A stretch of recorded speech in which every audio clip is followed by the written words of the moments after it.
Welcome to episode 12 of the Everyday Sens podcast. I'm Jack Richardson, joined by Brennan Parks. And Brennan, again, Pierre Dorion's quotes will be the topic of discussion for our episode today. I know we've got a members pod that will be coming out tomorrow for everyone.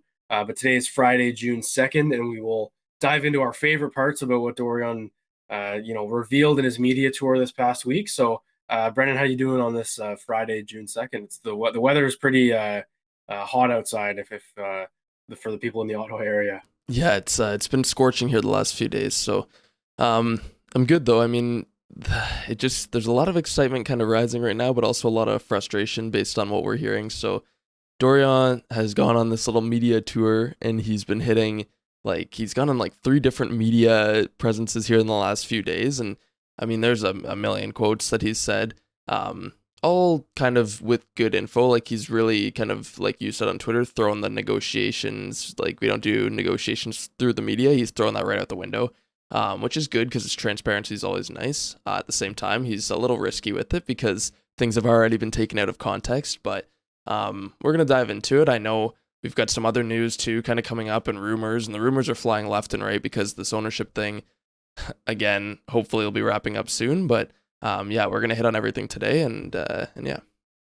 It's looking like ownership taking so long is going to mean that it's probably going to be Pierre Dorion this summer, regardless of who new ownership is. Like, if they, I don't know, today, if it comes out and the person is picked, then I'd imagine that, I think Bruce Garriock had an article that said, and a league source told him it'll take 60 to 90 days to finalize the sale, which would take us right to training camp, which was kind of our worst fear, I guess. But again, I think we have the short term goggles on a little bit. Like, this is obviously a huge decision. I'm not blaming anyone involved really, just for doing their, taking their time. It's been very long and a very public process. So it's been I say very public, but it's also been very quiet, which is the frustrating part, I think. But yeah, so with that in mind, I think this media tour was obviously planned. It wasn't a whim. Oh yeah, I've got these 3 podcasts and radio shows in the same week asking me to come on. Sure, I'll do it. Like, this was a meticulously planned interview week for Dorion, I believe, just to kind of, get the appetite for Sens fans ready and just kind of what direction they're going to be taking. So let's start with some rumors that he mentioned, and actually kind of just this morning. We are recording on Friday, so we'll pop this up here, and it's from Leems Martian. He is reporting, and I say reporting because Martian's had a lot of stuff, and he calls it the streets, and the streets don't really miss, except for, and I know how he puts, although a little cold as of late, because he did say that Andlauer is going to be the owner, but and not that that's out the window, but at the same time, it hasn't happened yet. But he says the streets, although a little cold as of late, are saying DJ Smith already knows he's out in Ottawa. Patrick Waugh, the favorite heading into next season as head coach. Time to whip these kids into men, wakey old boys. So some good stuff from Martian there. And look, this is going to turn heads. I can already, I mean, I don't know when that was tweeted, like maybe an hour ago. I bet you people, Sens fans, are waking up, reading that, probably shaking their heads, doing their research on Patrick Waugh, just like us. So let's talk about it a little bit. Let's talk about what we know and just the philosophies. And again, like Martian said, the book on Patrick Waugh is that he's a bit of a hardo, and he's a bit, more would hold people more accountable than DJ Smith does. He's obviously one of arguably the best goaltender of all time. The Sens need goaltending. I don't know. Maybe that's a match made in heaven. So what are your initial thoughts just on this rumor and the potential of him being the head coach next season? Yeah, I mean, the timeline of it is really weird to me because, like you said, and like they've been reporting all along, it seems like the owner's not gonna be able to do a whole lot until like August to September, which is awfully late to replace a coach. I mean, I guess if everybody knows it's gonna happen, it's not as bad, but if you're just firing DJ at the end of August and then bring somebody in right for training camp, that's very tight. Like, that coach would have to get kind of acclimated with how the Sens are in their organization pretty quickly. Like, about Waugh specifically, I'm not super knowledgeable on him. I don't know a whole lot about him right now. I'd have to do some research because this is like a brand new tweet that we're talking about, and it's out of nowhere. Like, Patrick Waugh has not even really been rumored to Ottawa at all until right now. But I know I just saw like he reached 500 wins in the QMJHL faster than any other coach. I guess he's done a really good job there with the Ramparts. And I know people don't like him because he is kind of like that strict sort of coach where it's like a less fun mentality than DJ. But at the same time, like, is that not where we are now? I feel like that's exactly what the Sens need now, is somebody who will hold them accountable. And we've talked about accountability in the organization a lot in general and a lack of it. I think Patrick Waugh is someone who could come in and kind of, like Martian said, whip them into shape, like keep these guys accountable and make sure they're winning, because you have fun when you're winning. So yeah, it's been fun throughout the rebuild, even though they've been losing, they're still having fun, whatever, that's fine. But now it's like, okay, you have to win. It's not just fun when we're losing anymore, right? Like the goal now is winning, and like everybody on the team should feel that when you lose, you're upset after. It's not like go out and have fun. It's like, okay, we're going to be upset, we're going to work harder, and then come back next game better, because these losing streaks won't happen if you have that mentality. Yeah, and look, like I actually don't really understand the outrage. I think, we mentioned just before we started recording, like the way he ended in Colorado. So I believe he was the coach there for 3 seasons, maybe two.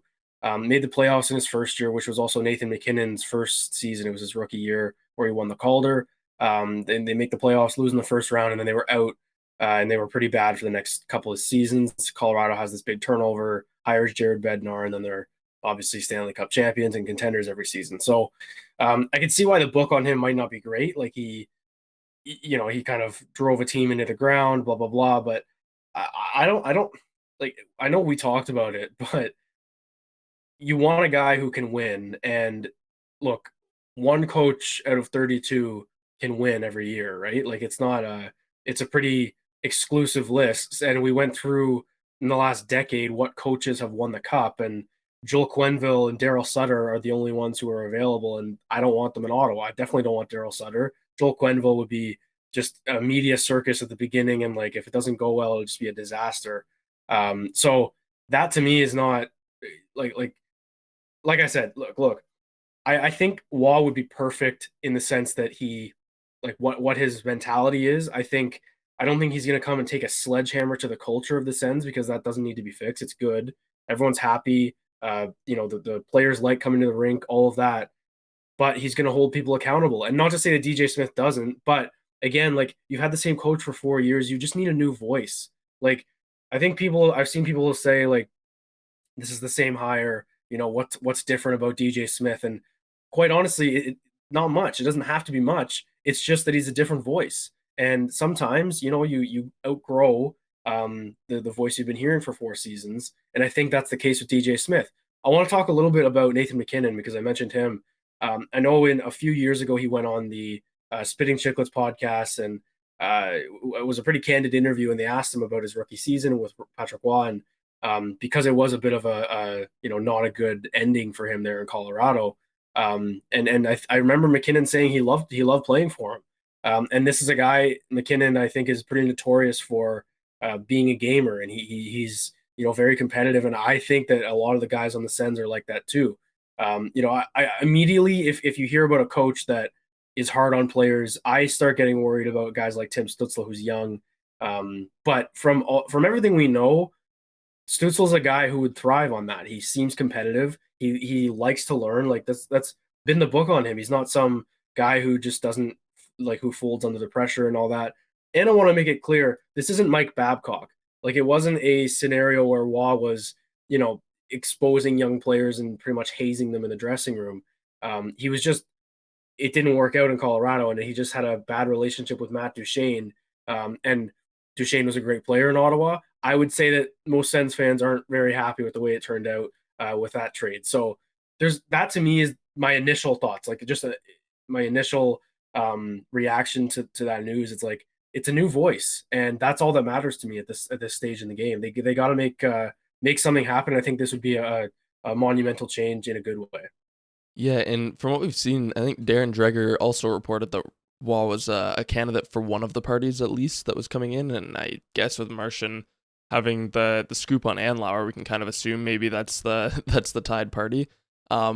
Yeah, so Waugh went, his first season in Colorado was 52, 22, and 8, and then they went 39, 31, and 12, and then 39, 39, and 4. So they got worse, but he did show he can win. Like that first season was excellent, right? Like, but I don't know. I mean, like you said, it's accountability, and it's the fine line, right? Like I don't think Wall, like you said, is like a Babcock. He's not someone who's had actual problems in regards to, crossing the line. I think he's someone who's shown that he will just not take losing lightly, and that's fine because players are fine with that. That's not a, the players aren't going to be upset if the coach is angry at them after they play terribly.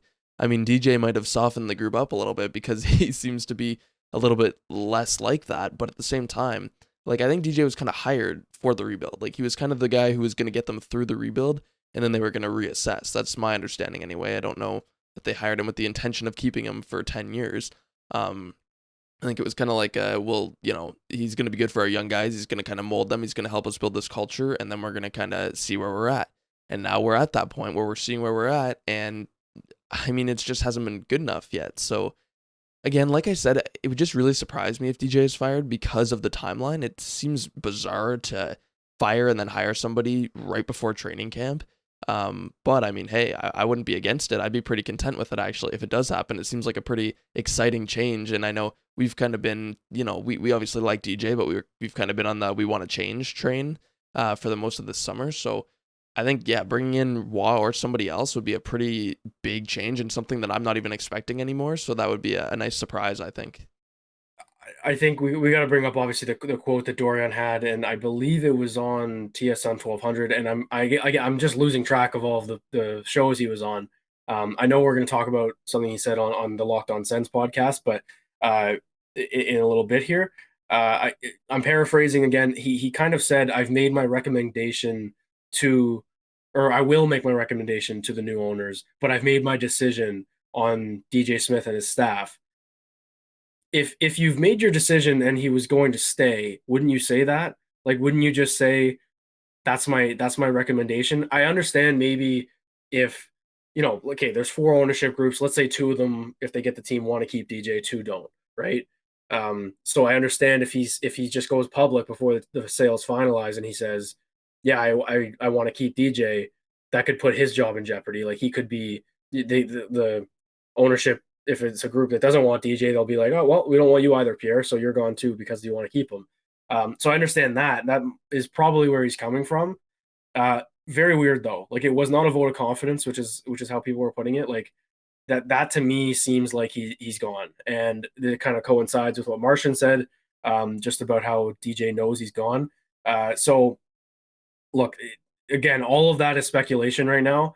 Let's pivot into something that I think we've mentioned every episode, and we keep kicking down the road, being like, we'll talk about it in the summer, talk about it in the summer. We're going to talk about Alex DeBrincat, just everything involved with Alex DeBrincat. Dorion said on Locked On, he mentioned all the scenarios that they got to go through. The biggest nugget I found from that was arbitration and how it would be a 15% discount. I don't know if that's like a law, like it has to be 15% either way for that, but arbitration's an interesting, factor because Dorion did say in that interview he'd be comfortable bringing him back on a 1-year deal because of how good he is and how he thinks he could score 40. So Brennan, let's dive into absolutely every single possible scenario. Let's do all the permutations with Alex DeBrincat. It's time. Dorion said he'll have an indication in the next 10 days, so it's probably the next week now, of his intentions long term or not. And he said most of his June will be consumed by this DeBrincat scenario, one way or the other, he said. Actually, very well spoken for Dorion, and I know I'm hard on him for some of his media stuff. I thought this part was really, really well spoken because he knows how important it is. So I don't even know what I'm asking you, but what are your thoughts on just the way this is unfolding? Like, are you nervous that he doesn't want to stay long term? Like, what? I know we both want to keep him long term. We're both on that train. It sounds like Dorion is too, and the team. What number though? What are you comfortable with in a long term deal? We'll start there. Yeah, well, Dorian outright said he wants to sign him, which is nice to hear because, of course, you don't want to trade him. For me, I said it before, I'd almost be comfortable going close to 9 million, and I know that's kind of bold because that affects the depth and every other part of the lineup, but at the same time, I'm more comfortable replacing depth than I am replacing Alex DeBrincat, and I think that's just basically what it comes down to for me. I'm definitely nervous that he doesn't want to stay long term just because, I mean, my God, this is taking forever. We're almost at the draft now and we still have no idea. So, and neither does Dorian, who's obviously the most inside man here. But yeah, I mean, he said he would know in the next 10 days. And then the nice thing is it kind of sounds like even if DeBrincat comes with a number that's too high for the team, they're kind of willing to reevaluate and potentially work on it, or like you said, sign a 1 year deal. Um, Again, it's tough to do that because you don't want to go to arbitration if you don't have to. Like that kind of usually leads to hard feelings. But it's possible. And then you could bring him back for a year, and then the Sens make the playoffs next year, and he wants to stay, right? I mean, things change. So I think if he says that he doesn't want to stay right now necessarily, I mean, do they trade him? Maybe, but do you take the risk on a 1 year deal and maybe he changes his mind, or you trade him at the deadline next year, right? Um, my initial thoughts though, yeah, are definitely we're getting late in the game here. I think for everything, like this ownership thing's going on. We've still got the coaching thing, and then I mean Pierre's job was even in danger here for a while, and everything's been delayed. But DeBrincat is probably the biggest piece we need for the on ice product next season. So um, Pierre's got, like you said, a lot of work ahead of him just in June.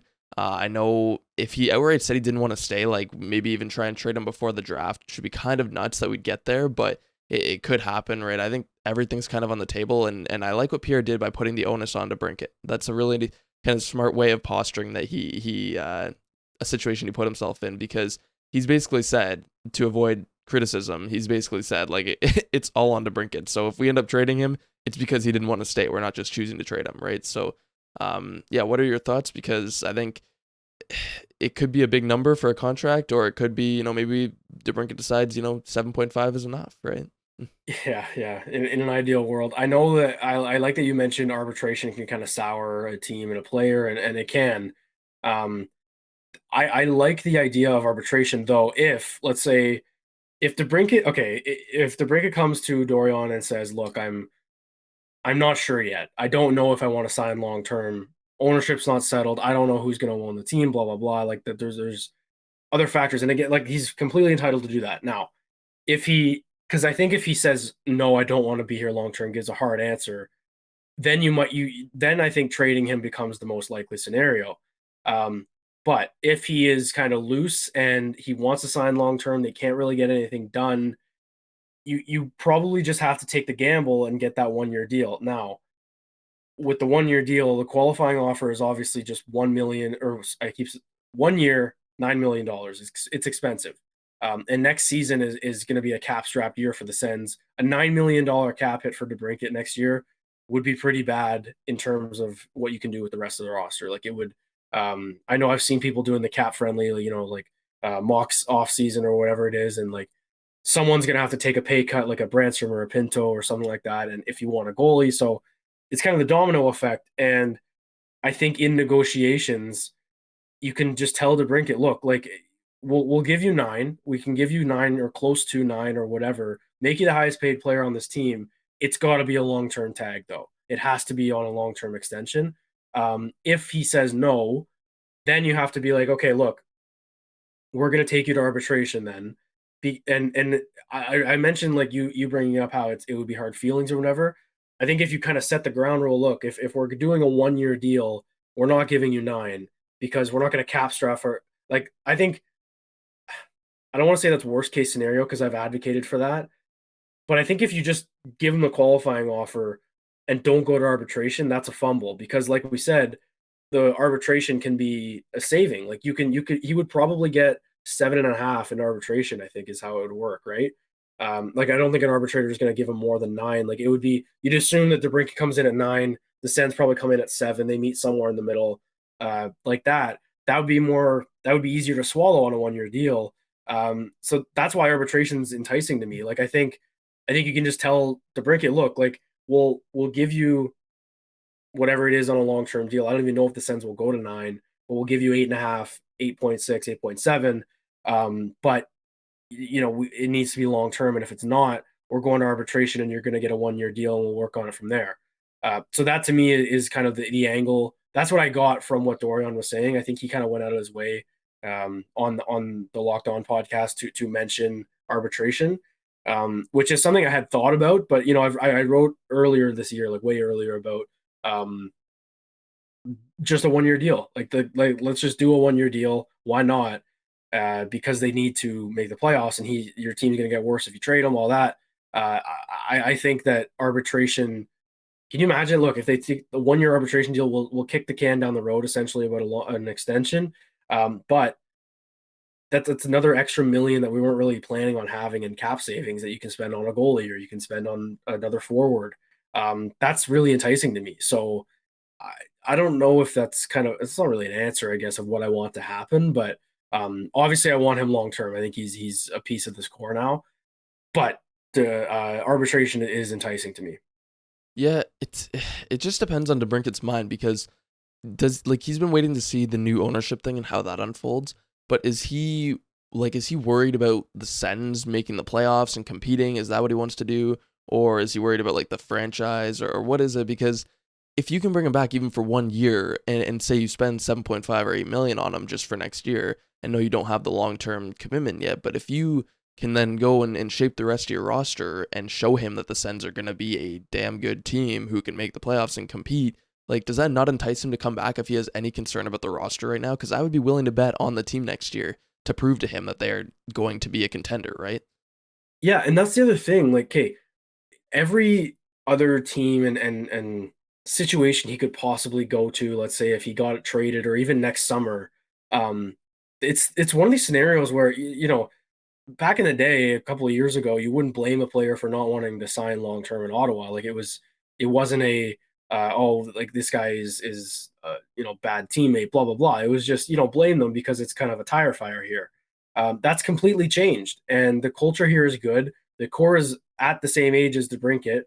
They are primed to compete. Like I mentioned just every other team in the league because I honestly can't think of another team that can afford to sign him without taking away from their roster that would be a better scenario for DeBrincat.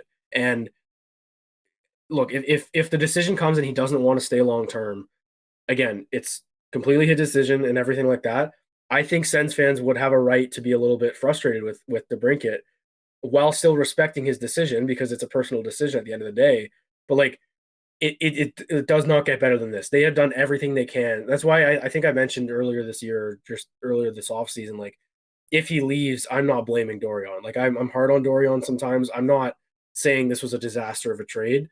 You literally did everything you could to make this guy comfortable, and it does not get better than this. This is literally living the dream.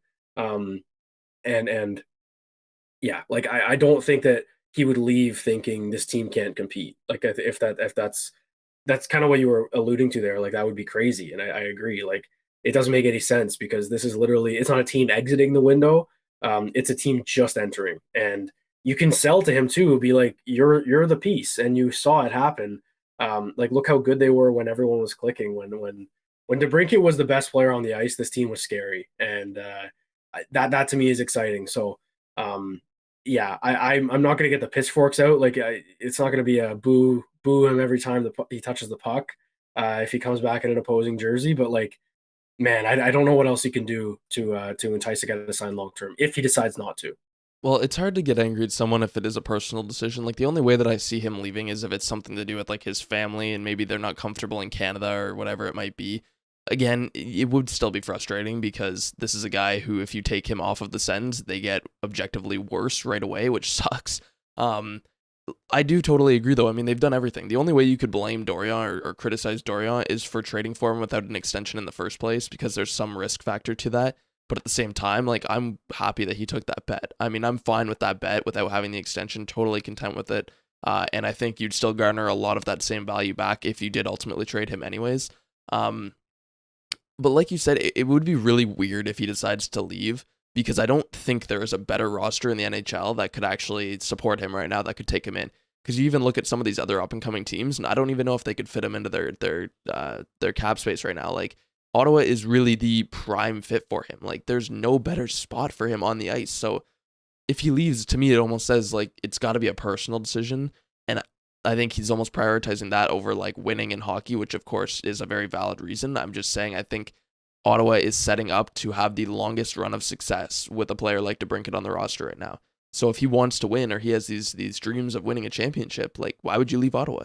There's no reason to do it, right? I mean, they have really surrounded him with everything he needs. And I guess like yeah, he could be upset that maybe he didn't play with the most ideal line mates last year just because of injuries and stuff. But this year, like you're set up to play with Norris and Batherson, or they could shuffle it around and you could play with Stützle and Giroux or Batherson or whoever it is, right? Like he's going to be playing with very, very good players this year, better than last year. So yeah, for me, DeBrincat is in the best spot that he could possibly be. And I think that getting traded to Ottawa was perfect for his hockey career on the ice, because he is surrounded by the exact core that he needs to be to win for.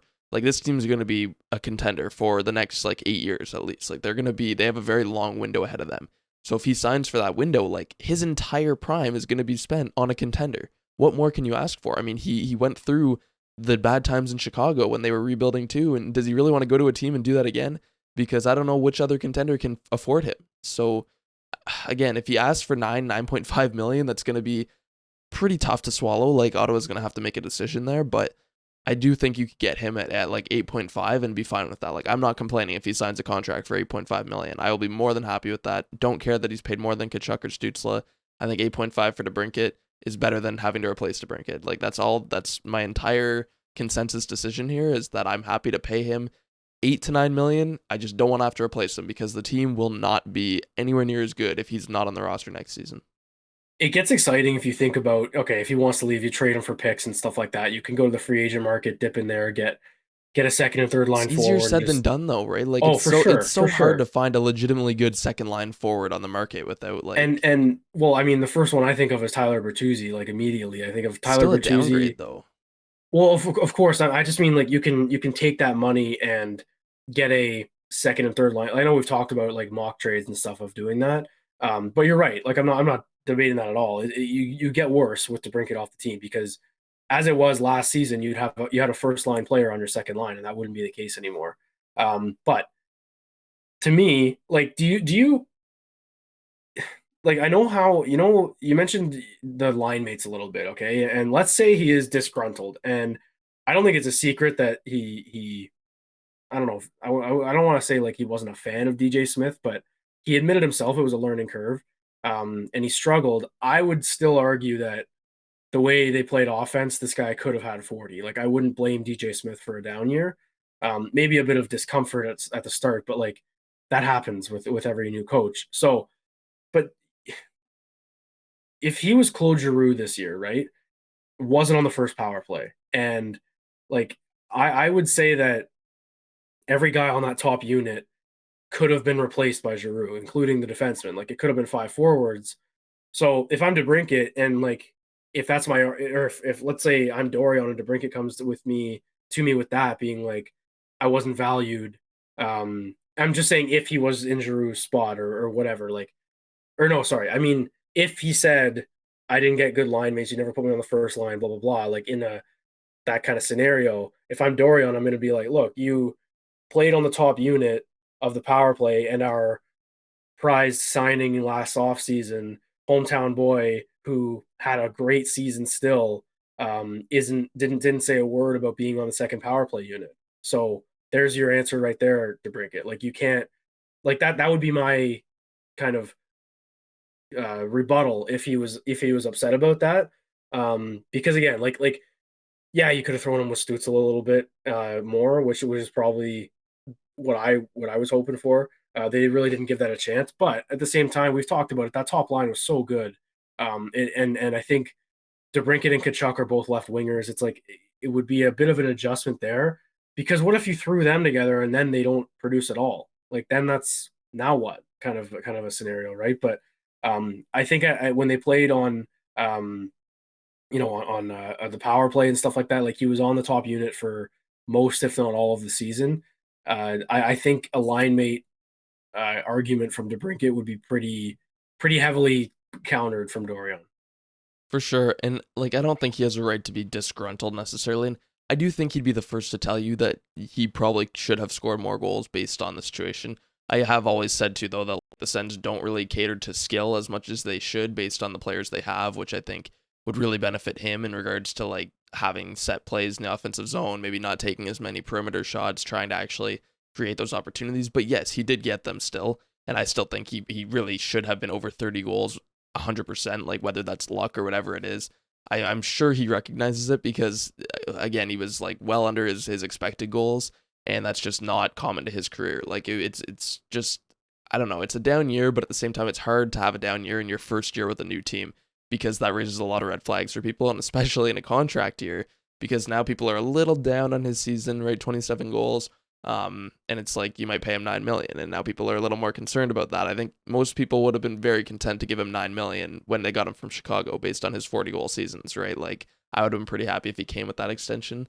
He kind of bet on himself a little bit, I guess, but um, I don't know. I mean, he still averaged 19 minutes a game, which actually was the lowest in the last 3 seasons for him, but um, like the opportunity was there, like especially the power play, right? I mean, and they didn't necessarily get him going as much on the power play with the shots and the shooting opportunities, but he was still on that first unit, right? They needed to kind of get him going, but he needed to hit his spot. So I think next season, Dorion did say too, he believed the next season playing with a Norris, for example, he could hit like in the 30s easily or close to 40 goals again.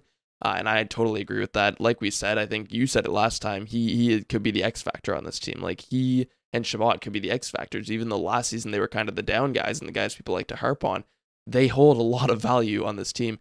And like, would you agree with saying that DeBrincat could be the best player on the Senators roster if he's really clicking? Yeah, I said it like in December. He was that game against Washington, he tied it late, got the overtime winner. And then I think the next one was against Boston. He was the best player on the ice. Not named the Cam Talbot had a great game that night, but he was the best player on the ice. And we just didn't see enough of that.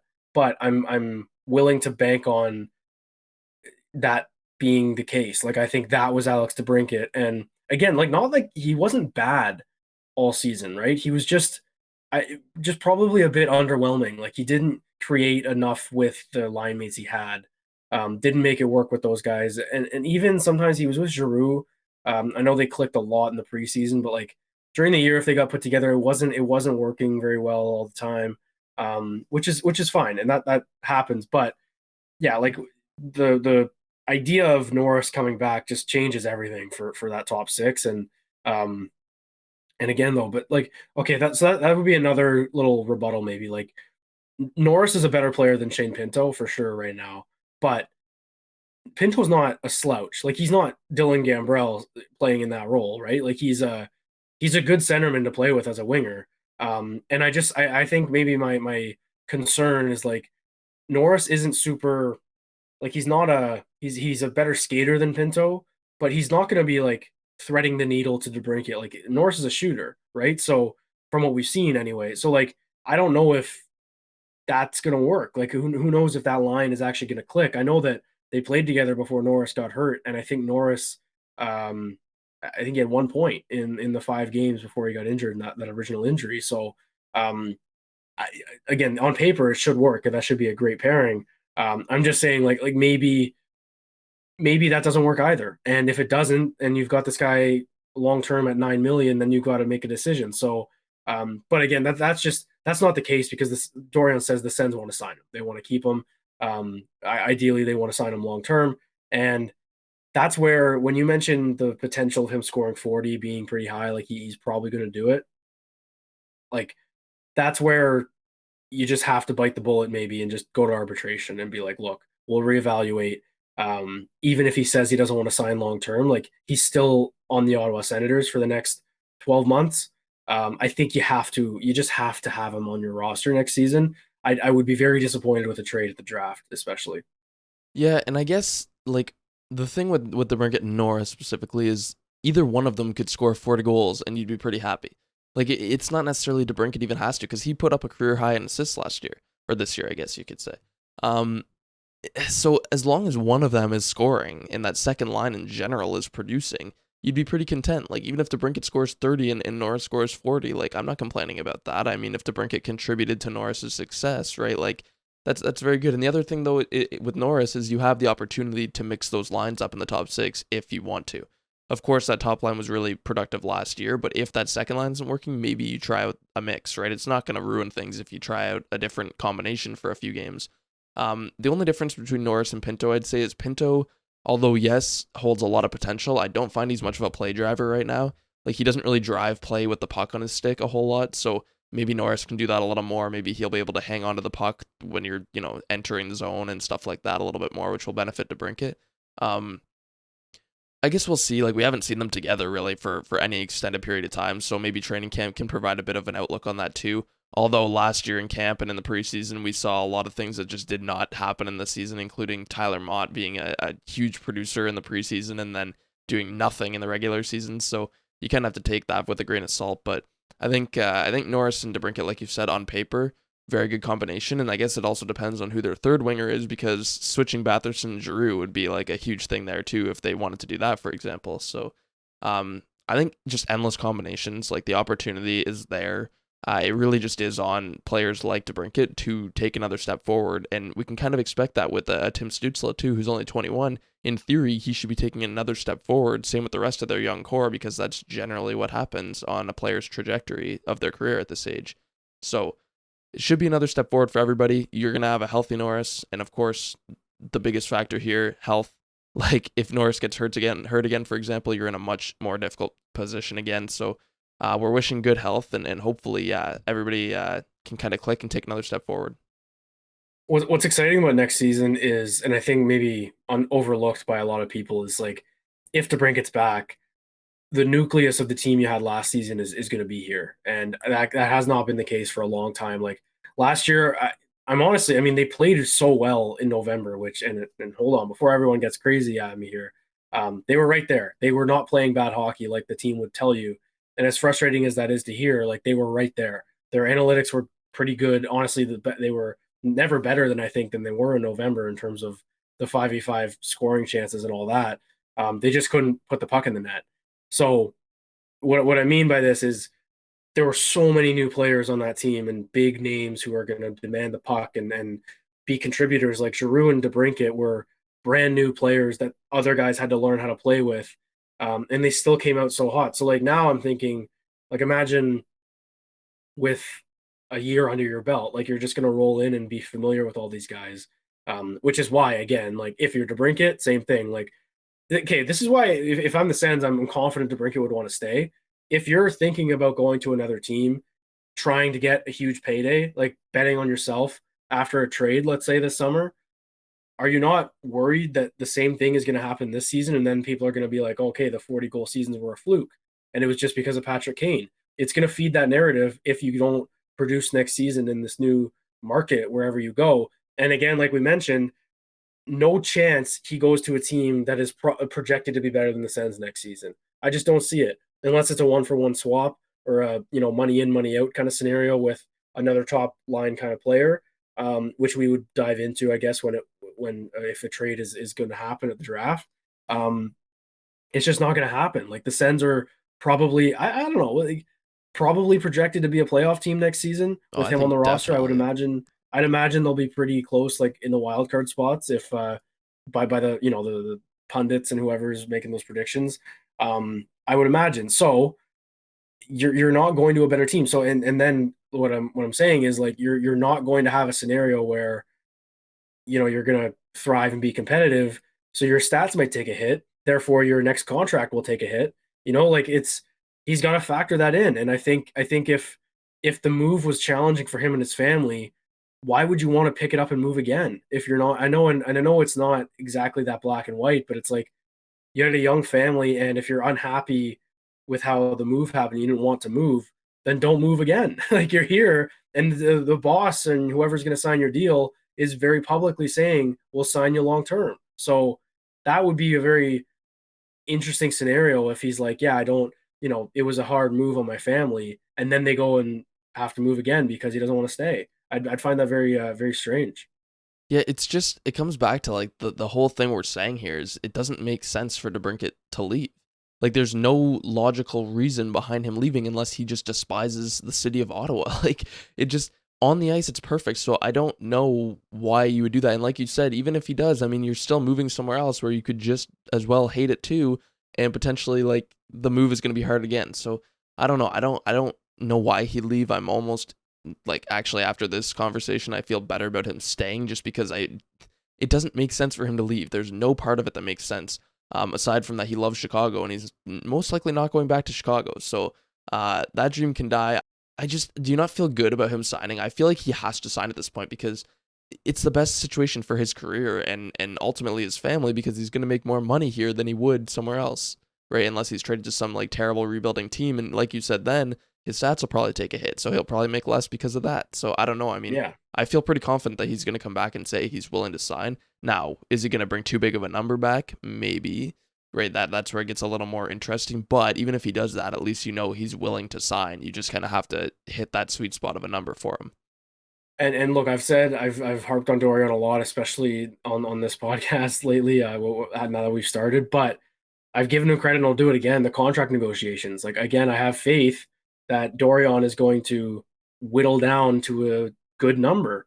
He seems to have a good relationship with some agents and all that. Like I think if he were to come back with too high of a number, but he indicates he wants to stay long term, he will be here. Like I don't think I that and then look, Dorian could be full of it, but I believe him.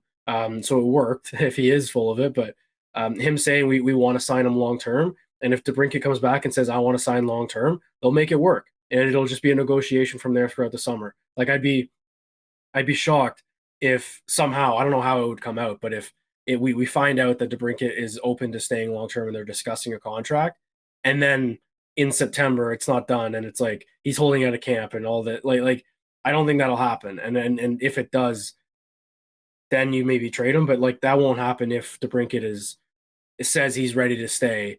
He'll stay, and I don't see it unfolding after that. So yeah, it's just like there's a lot of scenarios, and then Dorian mentioned this, and he's ready for it. And he said his June is going to be consumed by Alex DeBrincat, which is good because look, what's he going to do? Sit around and wait? They've got no picks in this draft. They pick in the fourth round, so the amateur scouts aren't really going to be super taxed. But the GM is the GM, and as far as we know now, he's going to be the GM until at least September, based on this. So. Yeah, and just quickly going way back to the coaching thing we were talking about, just to wrap up here, like the I know you mentioned the timeline and how it's a little strange, and like, uh, are you gonna fire a coach and hire one new one in September? It's weird.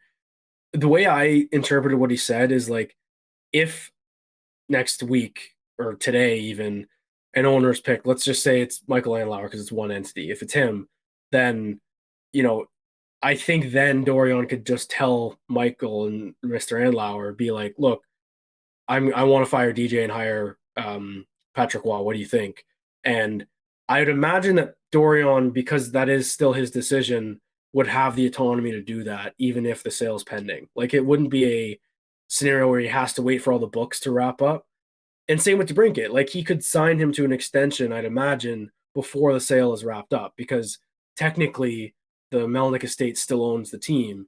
So that's my interpretation of it. I could be completely wrong, but I'd be surprised because like DeBrincat won't be getting paid like until this contract is signed, right? After July 1st, he doesn't have a deal.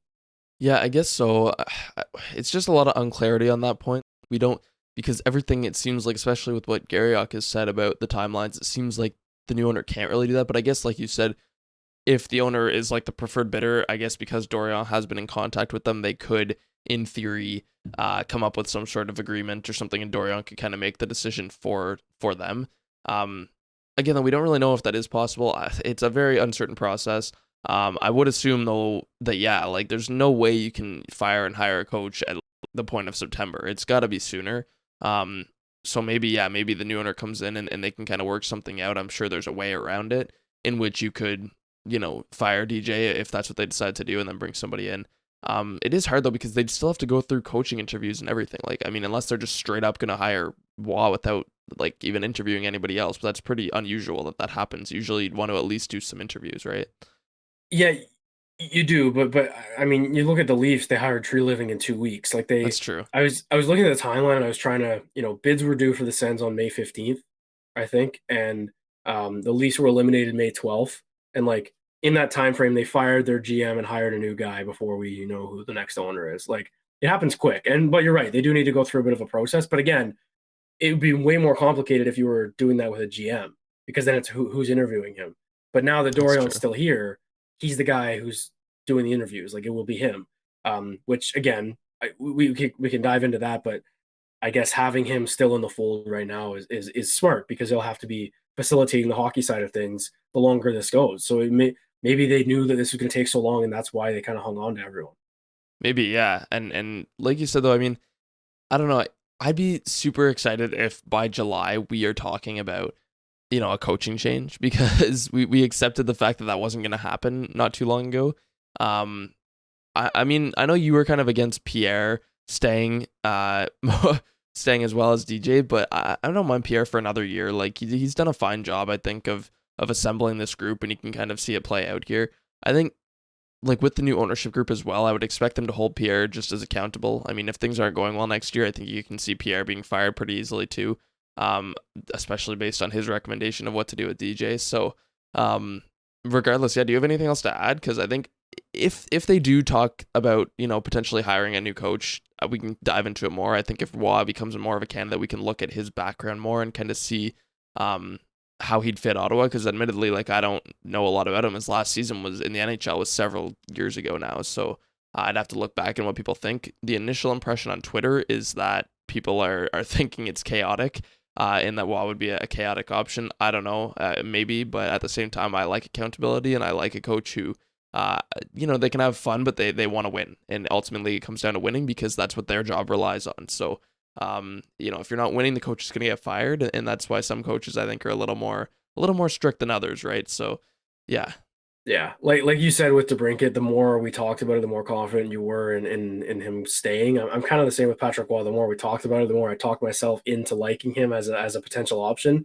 If you're unfamiliar with Patrick Waugh's hockey teams, don't worry. He is playing. His team is right now in the Memorial Cup. I think they have a bye to the final. I'm not super sure on how that process works out, but they are in the playoff. They're not out yet, so they're still playing. And like we mentioned, like I think they've had a pretty good program there in Quebec for the junior team. So it's not nothing. It's not nothing, and they won the championship in the Q this year, obviously, and now they could win a Memorial Cup. So we will see, and if that ends up being the guy, we will break it down. We'll get everything we can and talk about it. So thank you everyone for listening on this Friday, June 2nd. Have a great weekend, and we will see you guys next time.